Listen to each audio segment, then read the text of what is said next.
Are you interested in the current state of the health industry? Want to know more about nutrition, natural medicine, holistic healthcare, and more? You're in the right place. Welcome to Nutrition Prescription with your host, integrative health and nutrition coach, Angela Atkins. She dishes the dirt on a bunch of health topics with a social consciousness flair. Here's Angela.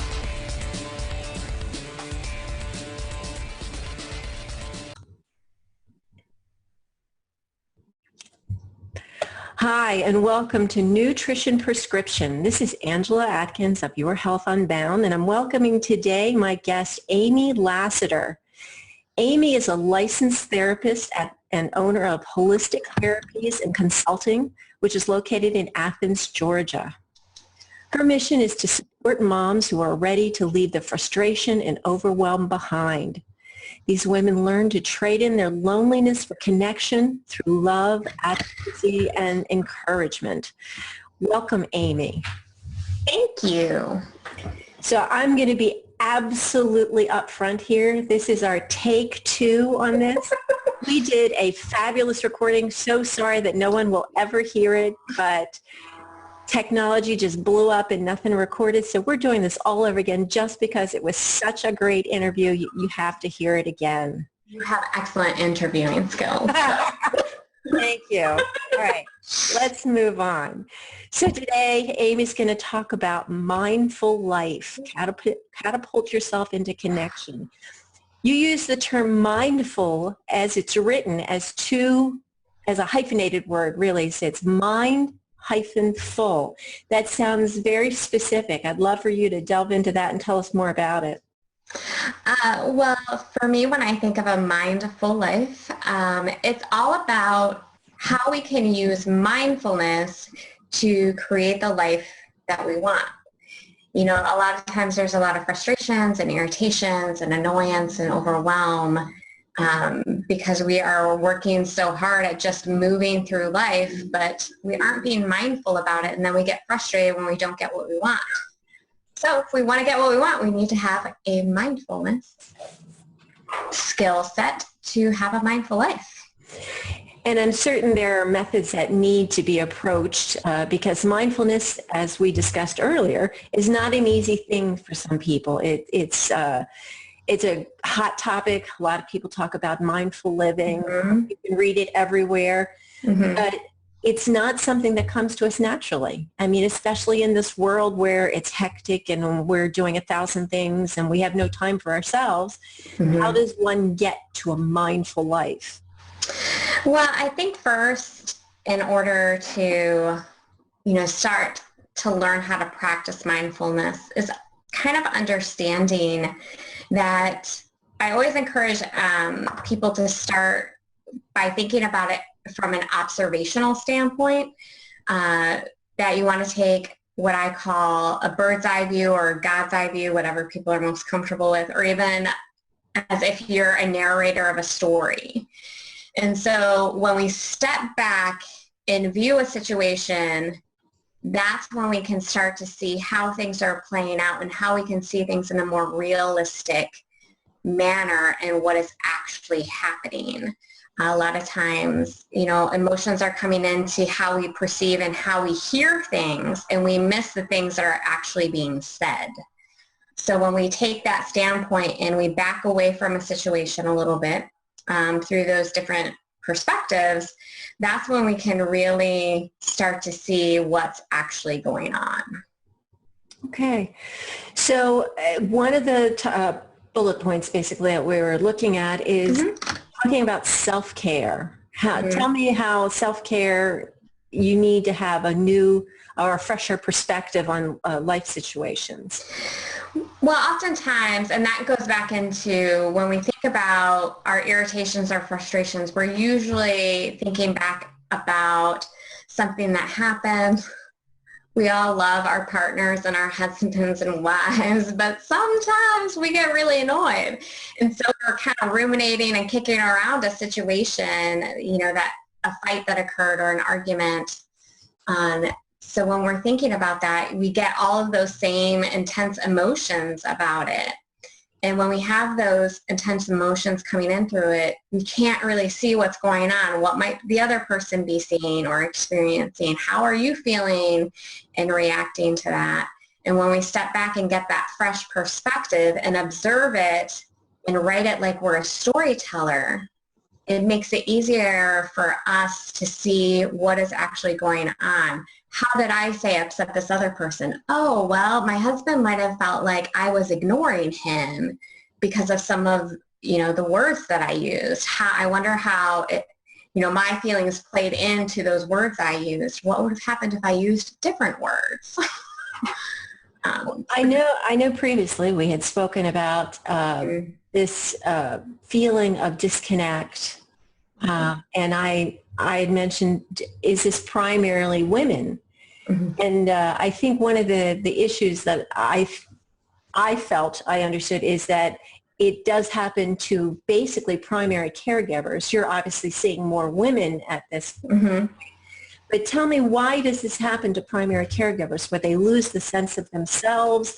They don't really have a mindful life because they lose that connection. Mm-hmm.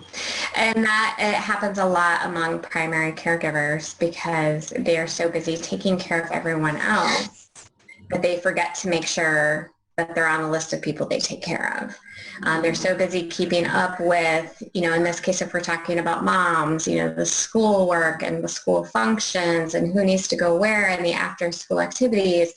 If you are a woman or, if you're a woman or a man taking care of an elderly parent, you're not only juggling your own life, but now you're thinking about someone else's appointments and what do they need and their medications and are these filled properly? What are some of the reactions that they're getting from their medications? How can we temper that? And now what needs to be done? It's when we start looking at all of the people that we are taking care of, it very often happens that the main caregiver is not on the list. They are not a priority. And do you think that's a function of that we think of taking care of ourselves as being selfish? Yes. I think especially for caregivers, I think it's particularly hard for women right now because, there's, well, we should work. No, we should stay at home if we have family. Well, no, you should take care of your parent instead of taking care of yourself. Think of others. And so there's this push-pull of like, oh, but then we need to be independent and strong. And there's a lot of contradicting messages I think that people are receiving. And I think it's particularly even hard for men because even men are starting to hear like, oh, you should be sensitive and caring and be in touch with your feelings, but don't be too sensitive and don't be too in touch and still take care of everything. And I mean, it's a hot mess. That's a good way of putting it. That takes us into the point that we talked about, the wording that we use, understanding what feelings go behind using but and should. And I think I called them innocuous words, but after talking to you, obviously they're not. They're rife with emotion. So explain to the listeners how using but and should really does affect your mindset. Well, it's my opinion, and I think this happens across the board. We just have never realized it, is that but disregards everything we just said in the sentence. You're trying to, an argument that has escalated, and your raised voices and whatnot, and then you try to back off of it and you say, I'm really sorry, but my feelings were really hurt and I'm feeling really angry about it. Well, but just disregarded everything you just said versus when you say, I'm really sorry and my feelings were hurt and I was just having a lot of big emotions. So you're allowing that apology to be real rather than saying, I'm still angry, basically. Yeah. I mean, yeah, you can't, isn't that true? Can't you be sorry for something that's like, oh, I'm really sorry that happened. And I am still feeling angry about it. Mm-hmm. Right? Because our emotions come in, we start saying things that we're not necessarily thinking of because, I mean, we can get into all the different aspects of the limbic system and the prefrontal cortex, but, all of those hormones start coming in and our reasoning and logic kind of starts shutting down, and it's like, oh, I shouldn't have said that. I still feel angry. So actually, using the word "but," like you said, it negates the first part of the sentence. What is it? Should you include "and," saying "I'm sorry and I still feel this way"? Yeah, I think it's about really communicating what it is that you're experiencing. I am sorry, and I don't feel like I'm being heard. I don't feel like I'm being listened to, and that hurts my feelings. And so that doesn't negate the fact that you're sorry that it happens. It just expresses clearly what you are feeling. That makes sense. So tell me more about how should fits into the picture when people use the word should in sentences. So should is a lot, we always talk about the term like shooting ourselves to death. And to me, whenever we start using the word should, that's when we need to start paying attention to what's going on, because should is usually an outside expectation that we are internalizing and saying that we need to carry out. I should make dinner for everyone even though I'm really tired. I should pack lunches because then I know my kids eat a more healthy meal. And that's just that outside expectation coming in, and that we've set it as a rule or a tone for ourselves that doesn't necessarily match where we are in our life or a value that we have. So what's the alternate word for should then? I mean, if we should not impose the external expectations on, it's like, I should be making dinner for my family. What is it that we can say that allows our feelings to be, validated? I would say try to use the word can or want. Because if we say, I want to make dinner right now, you're like, no, actually I don't. Right? That immediate thought comes up of like, no, I'm tired. Or, I want to make lunches. Yeah, that feels kind of good to me. Okay. Then go and make the lunch. This is a can. This is a want. We should not be shooting ourselves. Yeah, I agree with that. Yeah, allow that to float up and acknowledge that and honor that. If that's a value that you want, and and we were talking a little bit earlier, about those, about allowing the apology to exist at the same time of those emotions. Just like when, we find ourselves in can and want and should, that also requires us, can we allow both to exist? Yes, I want my kids to have a healthier meal, and I'm really tired. So maybe today is not that day. So forgiving ourselves for being human, basically, Yes. What it says. We can't be what everybody expects us, what the shoulds are. We have to be what we are right here in the right now, in that moment. Yeah. And being okay with that and not striving for this ideal or this perfection, or we've got to keep up with so-and-so. That's how we get away from the life that we want. And it's by trying to be more than we are or being perceived by others. So that brings up our feelings, obviously. So you state that feelings act as our emotional filters. Can you explain that to us? Yeah. So when we are feeling, kind of taking that same perspective of the argument, right? I'm sorry, but I'm still feeling angry. If that's one sign that anger is still filtering in and skewing our perception of a situation. If we're sitting back and trying to practice just observing what's going on, that's when we can start to say, oh, if I really listen and hear what my partner just said or my child, what they just said, we can say, he's feeling really hurt. I wonder what he's feeling hurt about. Or, when he came in the door, he kind of slammed the door. So is his reaction really about me, or is it about something that's already happened? And what would it be like in those moments if we're able to learn and practice observing in those ways of saying, is this really about what I just said, or is this about something else? Or is it about both? Again, we can allow both to exist. This is where you're saying that living a mindful life allows you to do this and kind of step away from those knee-jerk reactions we normally have. Yes. So give us an example how you start down that path. How do you start getting into the mindfulness? I think it's understanding,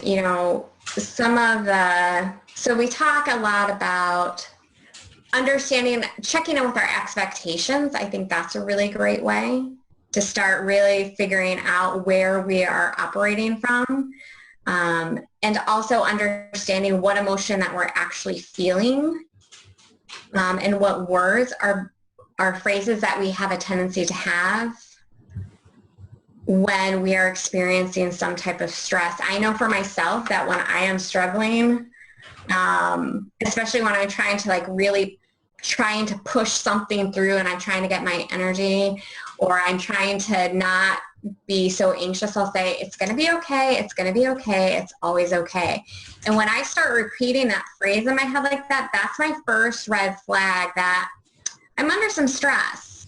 What is it that I'm trying to get away from? What's really stressful to me in this moment? And that's when I need to pause, and where I've taught myself to pause of, what am I worried about? What's scary here? And so when I utilize that, that's when I can start being a bit more mindful about what it is that's really scaring me. So it's understanding some of the words and the phrasing that you use in very specific situations and around certain feelings. Can you describe how you use that with a client? You had talked about words on a spectrum, taking that. Can you describe how that works and people can put that into practice? Yeah, so there's a couple of ways of going about it. Oftentimes when I'm working with a client and they're not quite sure what's going on, or it's, okay, well, let's talk about the feelings that come up when you're in this stressful situation. So it maybe it gets really noisy in my head. It gets, I start to feel overwhelmed. For me, my anxiety often feels outside of my body, like it's just out of reach. And it starts getting bigger than me. And so when I start to use those words or those phrases, we start to say, okay, well, this is the feeling. You start to feel anxious. You start to feel worried. I'll pull out my feelings wheel and I'll say, okay, so when you're feeling anxious, what are some of the words that you start to use? So then we start identifying 2 or 3 words that they start to use when they're feeling worried or anxious. And so now that we know these words that are associated with being anxious and worried, now we can start observing when we're using them in our minds of, like I said, it's going to be okay, it's going to be okay, it's going to be okay, it's always okay. And whoa, there's my phrasing, there are my words, what's going on? And that gives us a moment to just pause and check in with ourselves. Some people will really observe their thoughts first, and some people will observe their bodies first. So it's also about, and so one of the things that we start doing too is checking in with our bodies. Are our shoulders up higher? Are we clenching our jaws? Are we, what kind of things start to happen when you are under stress? I know that you had described that you would take a word that you called a yuck word, and then you would take the opposite and try to, can you explain how you get somebody from that bad side feeling to the positive side feeling? Because I think for many people, not having that skill set or not practicing that skill set, I mean, they may have it, they just haven't practiced it yet. It's hard to get there the first time. So how do you approach that? So a lot of times people are frustrated when they come in because they're feeling overwhelmed, they're feeling anxious. I'm trying to think of all the words that people associate with it. So you come in and you're feeling overwhelmed. And so for me, when I think of feeling overwhelmed, my first thought is okay, so I'm in this really overwhelmed spot. I'm feeling out of control. I'm feeling worried. I'm feeling anxious. I'm feeling scared. And so those are all the kind of yuck words that first come up for me. And so then I list them out and I think, okay, well, what are the top 1 or 2 words that stand out to me? And so I'll go with, and right now I'll use the word overwhelm, because to me, the opposite of overwhelm is calm, right? Makes sense. Yeah. So a lot of times, I'll help my clients, we'll draw a line and we'll create a continuum, and overwhelm will be on one side and calm will be on the other. And so then I'll say, okay, well, what's a nice neutral word? What feels like it's not like we're not in the overwhelm, but we're not super calm either. So then we have to start identifying what words fall in between. And we can even do it as far as, even if we come up with a couple of words, like, well, I kind of mean the same thing. It's like, okay, well, what about intensity level? Let's rank them from intensity. What feels more intense for you? And so if we're feeling overwhelmed, it just might be, I'm feeling agitated, or I'm feeling, I'm trying to think of a neutral word now. I'm feeling like things are moving along, but I'm still trying to keep up a little bit. So we're not in that overwhelm of like, I'm running to keep up, but things are moving quickly and I'd like them to slow down a little bit. That kind of falls in that neutral territory. It's not calm, but it's not overwhelming either. Mm-hmm. So then I look at the overwhelm, and we'll just use the phrase moving along. And we'll say, okay, well, what action steps do we need to start taking to get to the moving along so that we can become unstuck in that overwhelm, so we can start making movement towards that calm that we said we wanted. And, that can play out any different ways because people's lives are overwhelming for different reasons. Mm-hmm. But times what I will start with is, what are you going to do to care for yourself?